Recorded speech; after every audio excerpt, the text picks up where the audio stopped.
ഇപ്പം മനസ്സിലായോ എന്താണ് കൃപ? പാഠനൊക്കെ ഉണ്ടല്ലോ. എന്താണ് കൃപ? നമ്മൾ ചോദിച്ചില്ലേ, കൃപ എന്നാൽ എന്താകുന്നു?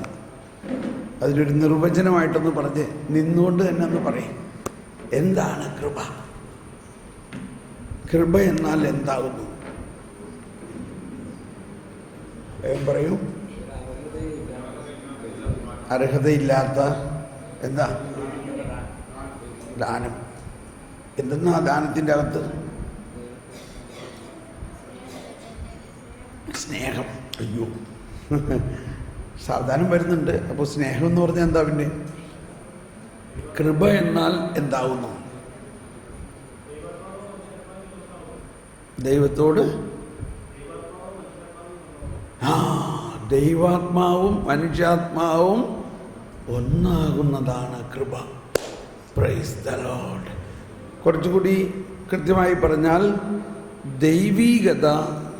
ഒന്ന് കരമുയർത്തുക, ഈ വലത് കരം ഒന്ന് ഉയർത്തിപ്പിടിച്ച്. ഇതാണ് ദൈവീകത. Right hand. ഇടതുകരം പകുതി ഇങ്ങനെ പിടിക്കാം, ഇടതുവശം. ഇത് മാനുഷികത.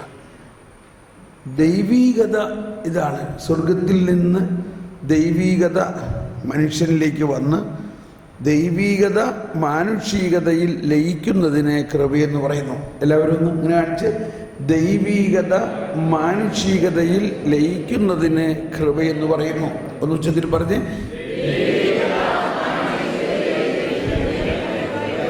ഒന്നുകൂടി. ദൈവിക ജീവൻ മാനുഷിക ജീവനിൽ ലയിക്കുന്നതിനെ കൃപയെന്ന് പറയുന്നു. ഇനി 200 പ്രാവശ്യം ഒന്ന്.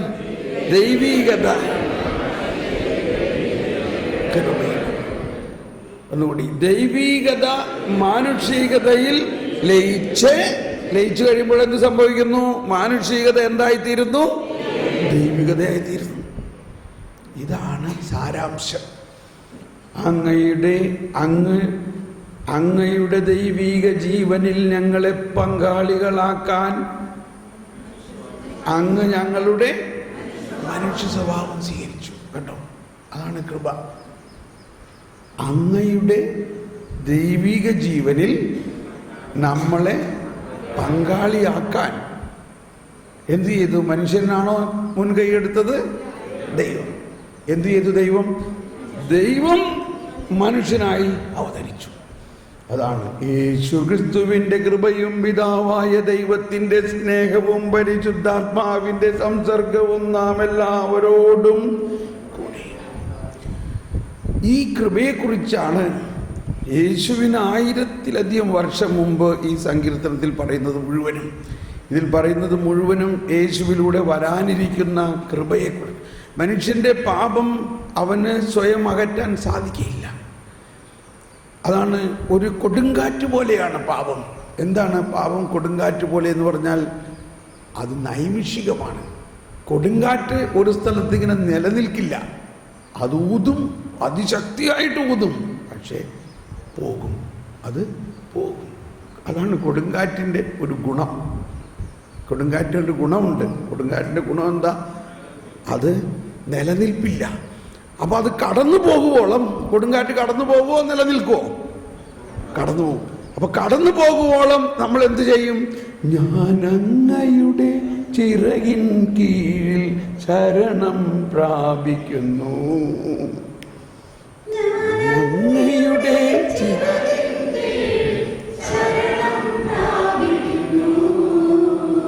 അത്ര ചെയ്താൽ മതി. അന്നത്തെ കാലത്ത് വേറൊരു നിവൃത്തിയില്ല മനുഷ്യന് പാപത്തിൽ നിന്ന് മാറാൻ. എന്തുകൊണ്ടാണ് ഇത്രയും വലിയ ജ്ഞാനിയായ സോളമൻ ഇത്രയും വലിയ പാപം ചെയ്തത്? എന്തുകൊണ്ടാ? ആരെങ്കിലും ഒന്ന് പറയാമോ? ഇത്രയും വലിയ ജ്ഞാനിയായ സോളമൻ എന്തോരം പാപം ചെയ്തു? എന്തുകൊണ്ട് ഇത്രയും വലിയ അഭിഷിക്തനായ ദാവീദ് രാജാവ് പാപം ചെയ്തു? വിനാശത്തിൻ്റെ കൊടുങ്കാറ്റ് കടന്നു പോകുവോളം അന്ന് ഇന്നുള്ള പോലെ പാപവിമോചനത്തിനായി രക്ഷകൻ വന്നിട്ടില്ല.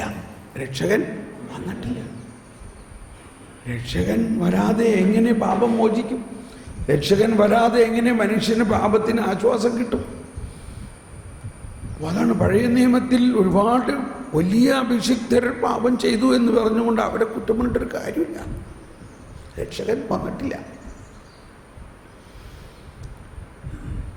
എന്നിട്ട് ജനം മുഴുവനും പാടുകയാണ്. ഇത് ഈ ദാവീദിൻ്റെ ഹൃദയവേദനയാണ്. ഞാൻ ഇത്രയും വലിയ അഭിഷിക്തനായിട്ടും ഈ പാപത്തിൽ നിന്ന് എനിക്ക് വിമോചനം കിട്ടുന്നില്ലല്ലോ. ഈ വിനാശത്തിൻ്റെ കൊടുങ്കാറ്റ് കടന്നു പോകുമ്പോളും ഞാൻ അങ്ങയുടെ ചിറകിൻ കീഴിൽ അഭയം തേടുന്നു. എന്നാൽ വരും. ഇതാണ് പ്രവചനം. അത്യുന്നതനായ ദൈവത്തെ ഞാൻ പോയി ശബ്ദം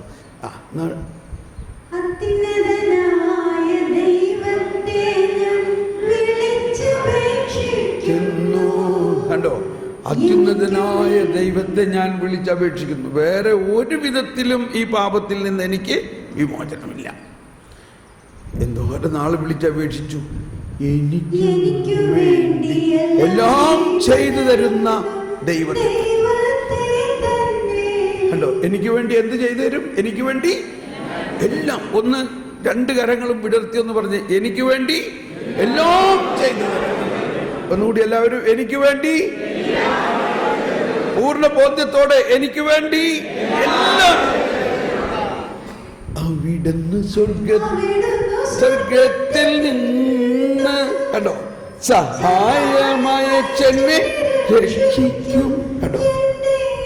ചവിട്ടി മെതിക്കുന്നവരെ അവിടുന്ന് ലജ്ജിപ്പിക്കും. എന്താണ്? ആരാണ് നമ്മളെ ചവിട്ടി മെതിക്കുന്നത്? പാപം. ആ നമ്മെ ചവിട്ടി മെതിക്കുന്ന പാപത്തിൽ നിന്നും അവിടുന്ന് സ്വർഗത്തിൽ നിന്ന് സഹായമയച്ചെന്നെ രക്ഷിക്കും.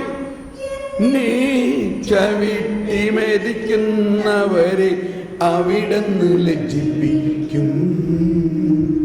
ദൈവം തൻ കാരുണ്യം കണ്ടോ? കരുണ, വിശ്വസ്തത, ദൈവത്തിൻ്റെ വിശ്വസ്തത. ദൈവം നമ്മളെ രക്ഷിക്കാൻ വേണ്ടിയുള്ള ഉടമ്പടി ചെയ്തിട്ടുള്ളതിൽ വിശ്വസ്തനാണ്.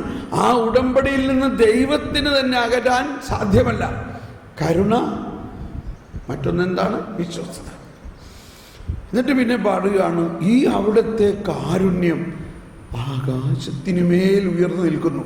കണ്ടോ? ആകാശത്തിന് മേൽ വേറെ വല്ലതുണ്ടോ? അത്രയ്ക്ക് ഉയരമാണ് അവിടുത്തെ കരുണ. ഒന്നുകൂടി കൈയടിച്ചെന്ന് പാടിയേ.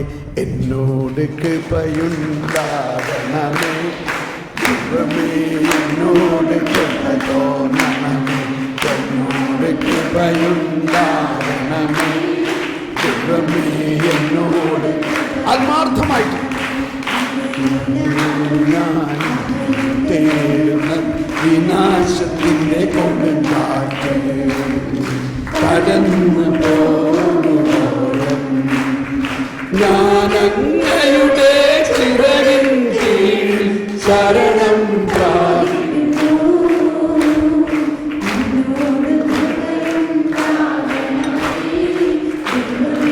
എന്നോട് കൃപ തോന്നണമേ, ഉണ്ടാകണമേ, ദൈവമേ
അവിടുന്ന് സ്വർഗത്തിൽ നിന്ന്, എല്ലാവരും അവിടുന്ന് സ്വർഗത്തിൽ കണ്ടോ സഹായം രക്ഷിക്കും. നിൽക്കട്ടെ അവിടെ നിൽക്കട്ടെ. കണ്ടോ, ഇതാണ് ഈശോ പറഞ്ഞത്, ഞാനാണ് സ്വർഗത്തിൽ നിന്ന് ഇറങ്ങി വന്ന ജീവൻ നൽകി രക്ഷിക്കുന്ന അപ്പം.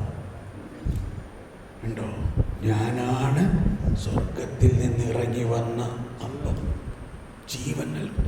ഞാൻ നിങ്ങൾക്ക് മറ്റൊരു സഹായകനെയും അയച്ചു തരാം, എന്നേക്കും നിങ്ങളുടെ കൂടെ ആയിരിക്കാൻ.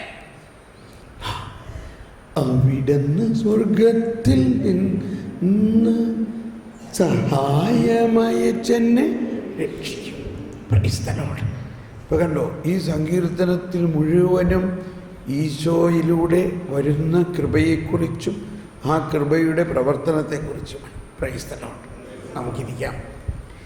ഇപ്പം ഇനി മറക്കോ, ഇത് ഇങ്ങനെ ഹൃദയത്തിൽ ഒരു താളമായിട്ട് വരണം. എന്നോട് കൃപയുണ്ടാകണമേ